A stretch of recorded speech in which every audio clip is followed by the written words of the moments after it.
kung ano po ang magiging desisyon ng Kongreso, siyempre po, yun po ang susundin natin. Unang-una, ang directive ng Pangulo, ibaba ang presyo. Ginawa na natin yan. Hindi totoo na itataas ulit ang presyo. May mga nababasa akong ganong mga balita. Hindi totoo yun. Nakababa na ang presyo at hindi na po yan tataas ulit. Unprecedented itong ginawa ng Pangulo natin na nagbaba tayo ng presyo at never tayo babalik sa dati. Ang tanong na lang ngayon, paano natin i-implement sa mga proyekto ang pagbaba ng presyo?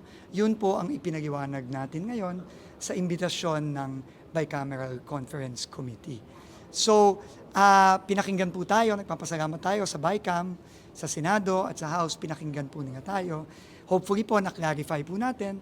Pero, ang budget po, ang magdidesisyon dyan ay ang Kongreso. At sinabi ko din po, kung ano po ang magiging desisyon ng Kongreso, siyempre po, yun po ang susundin natin. Pero, may kaakibat po na epekto yan.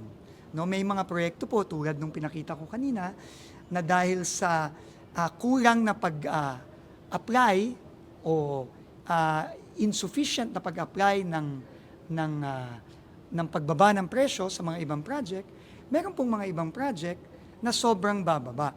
Meron ding kulang ang pagbaba. Para po maiwasan yon, ang request po natin ay ang DPWH ang gagawa. No, naintindihan ko po yung maliit o halos walang tiwala ng mga kababayan natin. Pero ang inassure ko po sa Kongreso, base na rin po sa direktiba ng Pangulo, talagang gagawin natin lahat para masigurado na susunod ang lahat ng nasa DPWH sa pagbaba ng presyo.